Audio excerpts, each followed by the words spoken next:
বিসমিল্লাহির রহমানির রহিম। আসসালামু আলাইকুম। 10 মিনিট মাদ্রাসায় আপনাকে স্বাগতম। আজ আমরা জানব নারীরা কোন কোন কারণে জাহান্নামে যাবে।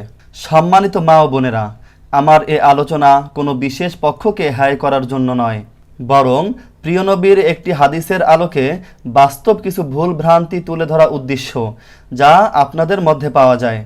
আর সে ভুল ভ্রান্তির কারণে আপনারা জাহান্নামে যাওয়ার রাস্তা সহজ করে নেন। আশা করব আমার বাংলা ভাষাভাষী সকল মা ও বোনেরা এ আলোচনা শুনে এত বেশি উপকৃত হবেন যে উপকারের ঋণ শোধ করার মতো নয়। প্রথমে একটা হাদিস শুনুন। নবী করিম সাল্লাল্লাহু আলাইহি ওয়াসাল্লাম ইরশাদ করেন, 99 নারীদের মধ্য থেকে একজন জান্নাতে যাবে আর বাকিরা সবাই জাহান্নামে যাবে। অপরদিকে বুখারী ও মুসলিম শরীফের আরেকটি হাদিস উমামা ইবনে জায়েদ রাদিয়াল্লাহু তাআলা থেকে বর্ণিত, তিনি বলেন, নবী করিম সাল্লাল্লাহু আলাইহি ওয়াসাল্লাম বলেছেন, আমি জান্নাতের গেটে দাঁড়ালাম, দেখলাম যারা তাদের প্রবেশ করেছে তারা অধিকাংশ ছিল দুনিয়াতে দরিদ্র অসহায়, আর ধনী ও প্রভাবশালীদের আটকে দেওয়া হয়েছে। তবে তাদের মধ্যে যাদের জাহান্নামে যাওয়ার ফয়সালা হয়ে গেছে তাদের কথা আলাদা। আর আমি জাহান্নামের প্রবেশ দরজায় দাঁড়ালাম, দেখলাম যারা প্রবেশ করেছে তাদের অধিকাংশ নারী। হাদিস মুবারক পাঠ করে মানুষ অনেক পেরেশান হয়ে যান, বিশেষ করে নারী সমাজ। এটা যেহেতু নবী করিম সাল্লাল্লাহু আলাইহি ওয়াসাল্লামের বাণী, তাই চিন্তা হওয়ারই কথা এবং মনে প্রশ্ন আসার কথা যে নারীরা এত বেশি পরিমাণ জাহান্নামে কেন যাবে। সে প্রশ্নটি একজন নারী নবী করিম সাল্লাল্লাহু আলাইহি ওয়াসাল্লামের কাছে করেছিলেন। যেমন মুসলিম শরীফের হাদিস আব্দুল্লাহ ইবনে উমর রাদিয়াল্লাহু তাআলা থেকে বর্ণিত, তিনি বলেন, রাসূলুল্লাহ সাল্লাল্লাহু আলাইহি ওয়াসাল্লাম বলেছেন, হে নারীগণ, তোমরা দান সদকা করো, বেশি বেশি করে আল্লাহ তাআলার কাছে ক্ষমা প্রার্থনা করো, কেননা আমি জাহান্নামে তোমাদের অধিক হারে দেখেছি। এ কথা শোনার পর উপস্থিত মহিলাদের মধ্য থেকে একজন, যার নাম ছিল জাজলা, প্রশ্ন করল, ইয়া রাসূলুল্লাহ, আমাদের কেন এ অবস্থা? কেন জাহান্নামে আমরা বেশি সংখ্যায় যাব? রাসূলুল্লাহ সাল্লাল্লাহু আলাইহি ওয়াসাল্লাম বললেন, তোমরা স্বামীর প্রতি বেশি অকৃতজ্ঞ ও অভিশাপ দাও বেশি। বলতে খারাপ শুনলেও আসলে আমাদের সমাজের নারীদের বাস্তব চিত্র এরকমই, যা রাসূলুল্লাহ সাল্লাল্লাহু আলাইহি ওয়াসাল্লাম বলেছেন।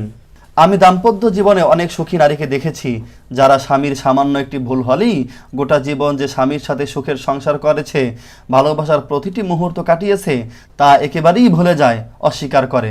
স্বামীকে অকৃতজ্ঞতার সাথে বলে, তুমি আমার জন্য কি করেছো? তোমার ঘরে আসার পর আমি কিছুই পেলাম না, তুমি আমার জীবনটা বরবাদ করে দিয়েছো। মহিলারা সামান্য কারণেই আবেগী হয়ে যায়, তখন তারা হিতাহিত জ্ঞান হারিয়ে ফেলে, তখন তারা কি বলেছে কি করেছে তা হুঁশ থাকে না। সেজন্য ইসলামী শরীয়তে তালাক দেওয়ার ক্ষমতা পুরুষের হাতেই দিয়েছে। যদি তালাকের ক্ষমতা নারীদের হাতে থাকতো, তাহলে এ সমাজে কোনো বিবাহ টিকে থাকতো কিনা সন্দেহ। অনেক সময় নারীরা সামান্য বিরক্ত হলেই নিঃসন্তানদেরও অভিশাপ দেয়। নারীদের জাহান্নাম থেকে বাঁচার জন্য এই দুটো স্বভাব, অর্থাৎ স্বামীর প্রতি বেশি অকৃতজ্ঞতা ও বেশি অভিশাপ দেওয়া, পরিহার করতে হবে অবশ্যই। আর রাসূল সাল্লাল্লাহু আলাইহি ওয়াসাল্লামের বলার উদ্দেশ্য এটাই। তিনি নারীদের স্বভাব সংশোধন করার জন্যই এ কথা বলেছেন, নারীদের খাটো করা বা তাদের ভূমিকা অমূল্যায়ন করার জন্য বলেননি। এবার আসুন নারীদের 15টি ভুল, যা তাদেরকে জাহান্নামে নিয়ে যাওয়ার জন্য যথেষ্ট। 1. নারীদের মধ্যে ফজরের নামাজ কাজা করাটা খুব বেশি দেখা যায়, এমনকি অনেক দিনদার নামাজি নারীরাও ফজরের নামাজ কাজা করে ফেলে। 2. এমনিভাবে নারীদের আরও একটি ভুল, যা তাদেরকে জাহান্নামে নিয়ে যায়, তা হলো বেশিরভাগ নারী জাকাত দেওয়ার ব্যাপারে একেবারেই উদাসীন। খবর নিয়ে দেখা যায় এক একজনের আলমারি ভর্তি সোনা রূপার গহনা, জাকাত দিতে বললে তারা বলে, আমার কাছে তো নগদ টাকা নেই। হে বোন, জেনে রাখুন, এ শখের গহনাই কাল আপনার জন্য জাহান্নামে যাওয়ার কারণ হতে পারে। তাই প্রয়োজনে গহনা বিক্রি করে হলেও জাকাত দিয়ে দেওয়া হলো বুদ্ধিমানের কাজ। তাছাড়া যেসব নারীর উপর জাকাত ফরজ হয়, তাদের জন্য কুরবানি করাটাও ওয়াজিব হয়। কিন্তু আমরা শতের মধ্যে একজনকেও খুঁজে পাই না যারা নিজের কাছে সম্পদ থাকা সত্ত্বেও টাকা পয়সা খরচ করে পশু কিনে এনে কোরবানি করেন। অধিকাংশ মহিলারা স্বামীর উপর নির্ভর করে থাকে, নিজের উপর যে কোরবানি ওয়াজিব তা জানেও না, খবরও রাখে না। 3. অনেক নারীর আরেকটি মারাত্মক ভুল হলো যে তারা গোসল ফরজ হলে, নাপাক হলে তা থেকে পাক সাফ হওয়ার জন্য নানান কারণে গোসল করতে দেরি করে। এমনকি এ চত্বরে পরে নামাজ পর্যন্ত কাজা করতে থাকে। অধিকাংশ মহিলা তাদের ফরজ জ্ঞান যেমন হায়েজ, নেফাজ, ইস্তেহাজা এসব ব্যাপারে পরিপূর্ণ জ্ঞানও রাখে না। অধিকাংশ নারী তাদের যে প্রতি মাসে ঋতুস্রাব হয় সেই ঋতুস্রাব বন্ধ হওয়ার পর তার উপর যে গোসল ফরজ হয় সেটা পর্যন্ত জানে না। ফরজ গোসল হলে কিভাবে ফরজ গোসল করতে হয় তাও জানে না। তারা মনে করে বিয়ে করার পরেই গোসল ফরজ হয়, তখনই তারা গোসল করতে শিখে। 4, অনেক মেয়েরা শখ করে নেইল পালিশ লাগিয়ে থাকেন, অথচ এ নেইল পালিশ লাগানোর ফলে অজু হয় না, গোসল হয় না। এ নেইল পালিশ তুলতেও সময় লাগে, তাই অনেক নেইল পালিশ ওয়ালনি নামাজ ছেড়ে দেয়। আবার অনেকে নেইল পালিশ না তুলেই অজু করে নামাজ আদায় করে, ফলে সে মূলত অজু ছাড়াই নামাজ পড়লো। কারণ যতক্ষণ নেইল পলিশ রিমুভ না করবে ততক্ষণ অজু হবে না, আর অজু না হলে নামাজ হবে না। 5, তেমনিভাবে অধিকাংশ নারী পর্দা করার ব্যাপারে উদাসীন, যা ভাষায় প্রকাশ করা অসম্ভব। কোনো বিয়ে শাদীর অনুষ্ঠানে তো বেপর্দাগিরি আরও বেড়ে যায়।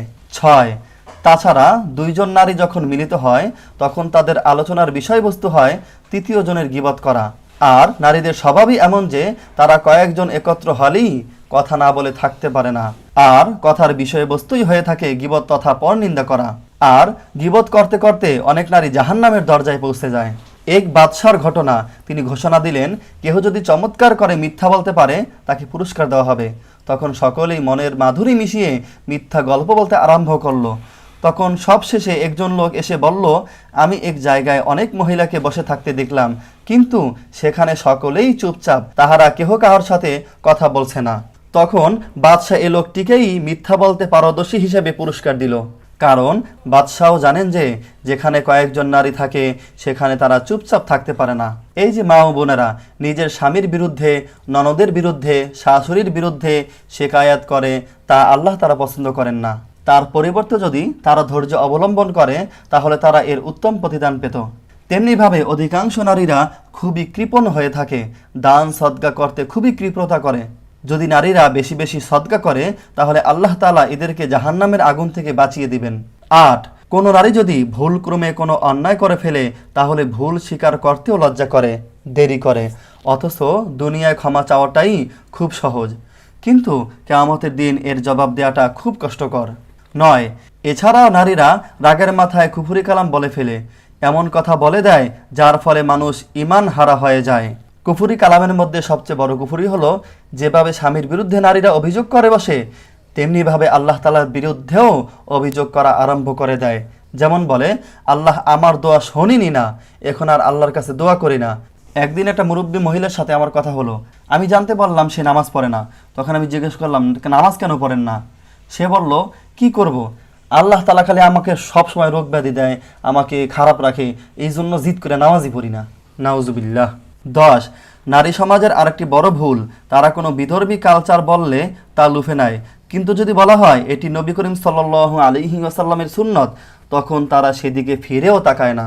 11, এদের আরও একটি বিষয় অবহেলা, তা হলো নারীদের প্রয়োজন মিটলেই হলো। তারা স্বামী কোথা থেকে কামাই করে আনছে সেদিকে খবরদারি রাখে না। স্বামী কি চুরি করে আনছে নাকি ঘুষের টাকা আনছে সে ব্যাপারে তাদের কোনো মাথা ব্যথাই নেই, অথচ এটাও জাহান্নামে যাওয়ার একটি কারণ। 12, তেমনিভাবে আল্লাহ তাআলা কোনো নারীকে যদি ভালো ঘরে জন্ম দেন, পিতা ধনী হন, তার চেহারা সুরত যদি সুন্দর হয়, তখন সে এতটাই বেপরোয়া ও অহংকারী হয়ে উঠে যে কেহ তার সামনে অন্য কোনো নারীর সুনাম করলে সে বরদাস্ত করতে পারে না, আর এ অহংকারী একজন নারীকে জাহান্নামে পৌঁছানোর জন্য যথেষ্ট। 13, তেমনিভাবে অধিকাংশ নারী কুধারণার রোগী হয়ে থাকেন, আর সামান্য সন্দেহ থেকে কুধারণা, আর সে কুধারণা থেকে মিথ্যা অপবাদের মতো কবিরা গুনাহে লিপ্ত হয়ে যান, যা জাহান্নামে নিয়ে যাওয়ার জন্য একটি কারণ। 14, আজকাল যে বিষয়টি সবচেয়ে বেশি দেখা যায় তা হলো কোনো কারণে স্বামীর সাথে ঝগড়া হলে স্বামীকে এমনভাবে রাগান্বিত করে, স্বামীকে এমন এমন কথা বলে যাতে স্বামীও প্রকাশ্যে কিংবা গোপনে এমন বাক্য বলে দেয় যাতে তালাক হয়ে যায়, আর তালাক হয়ে যাওয়ার পরেও সে স্বামীর সাথে সংসার করতে থাকে, যা মারাত্মক হারাম কাজ। অনেক স্বামী স্ত্রী এমনও পাওয়া যায় তালাক দিয়ে দেওয়ার পরেও বছরের পর বছর একসাথে থাকে। নাউজুবিল্লাহ। এক হাদিসে আছে নবী করিম সাল্লাল্লাহু আলাইহি ওয়াসাল্লাম ইরশাদ করেছেন, কিয়ামতের আগে স্বামী স্ত্রী একে অপরের সাথে জিনা করবে। এ হাদিসে এসব স্বামী স্ত্রীর ব্যাপারেই ইশারা করা হয়েছে। তাই এ বিষয়ে স্বামী ও স্ত্রী উভয়কেই সতর্কতা অবলম্বন করা জরুরি। 15, তাছাড়া অধিকাংশ নারী নেকামল করে শুধুমাত্র লোক দেখানোর জন্য, কিংবা লোকে কি বলবে এ ভয়ে গুনাহ থেকে বেঁচে থাকে, যার ফলে তার নেক আমলে আল্লাহর সন্তুষ্টির নিয়ত থাকে না। গুনাহ থেকে বাঁচাটাও আল্লাহর ভয় হয় না, ফলে সে সব আমলেই সওয়াব শূন্য হয়ে যায়। নবী করিম সাল্লাল্লাহু আলাইহি ওয়াসাল্লামের ফরমান, 99 নারীর মধ্যে থেকে একজন শুধু জান্নাতে যাবে আর বাকি সবাই জাহান্নামে যাবে। এ হাদিসের আলোকে যে আলোচনা করা হলো তা নারীদের জন্য খুবই জরুরি। আশা করি সকল নারী এ বিষয় গুরুত্বের সাথে গ্রহণ করবেন। যেখানে যেখানে সংশোধন করা সম্ভব সেখানে সেখানে সংশোধন করে নেবেন। জাহান্নামের রাস্তা বন্ধ করে জান্নাতে যাওয়ার রাস্তা সহজ করে নেবেন।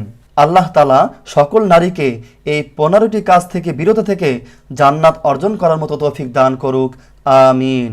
আর আপনি যদি জান্নাত জাহান্নাম সম্পর্কে আরও অধিক জ্ঞান লাভ করতে চান তাহলে এই চ্যানেলটি সাবস্ক্রাইব করে রেখে দিতে পারেন। ইনশাআল্লাহ আপনার উপকার হবে। আপনার প্রতি শুভকামনা রেখে আজকের মতো বিদায় নিচ্ছি। আসসালামু আলাইকুম ওয়া রাহমাতুল্লাহ।